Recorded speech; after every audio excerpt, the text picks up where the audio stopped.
Hi guys, Seth here. Welcome back for another one. Today we're going to be talking about my advocacy video, and today I'm going to be talking about the Carmel River School pond rejuvenation. And what they're trying to do is, well, first off, they're elementary school, and they're trying to teach these kids about wetlands and conservation and all this stuff about nature. And these kids are running around a playground and they're looking at this dirty, dingy looking pond that's brown. It's got no fish in it.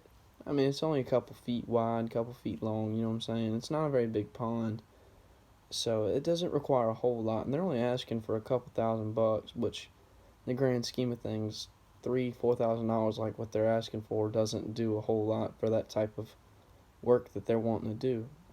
And with that being said, for me, this is a little more personal because I grew up with all this stuff and being able to see it all and do it all, being here in the South, and there's abundance of this kind of stuff. These kids they're in California actually, so it's a little different ball game over there, but not a whole lot different.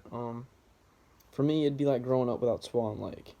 I grew up here in Sumter, South Carolina, and went to Alice Drive Elementary, and for many a times they took us to Swan Lake, and we went on all different types of walks, saw all different types of birds, fish, you name it, we saw it. I mean, nature is just beautiful in itself, and that's one thing that I hope that these kids get to experience and get to learn about, because that's not something that everybody cares about. And to see these kids want to learn about nature and all the things that go on in it and what causes things to happen, it's just fascinating to me. And I always love teaching about something that I'm very personally invested in.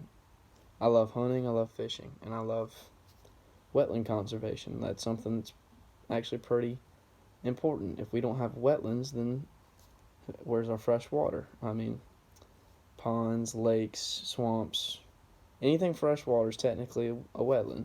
And I mean, if we don't have those, then we lose a bunch of different types of fish. We lose all different types of birds, because certain birds eat certain fish, and then there's certain insects that are living in that specific area, and different types of trees, wildlife, or vegetation, I'm sorry.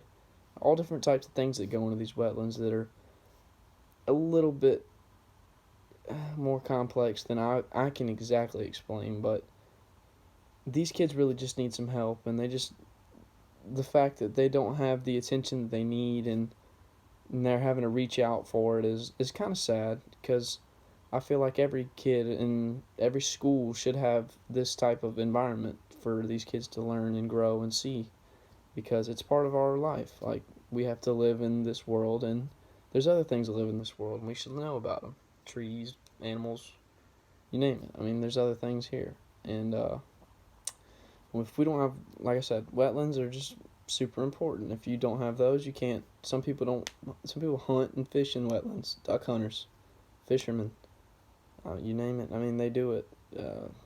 Trap and crawfish. There's all different types of things that happen in wetlands that people do on a daily basis and put it into their lives.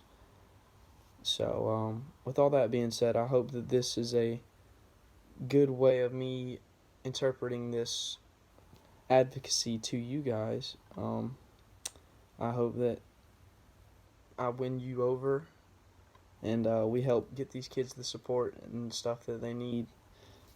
Catch you in the next one.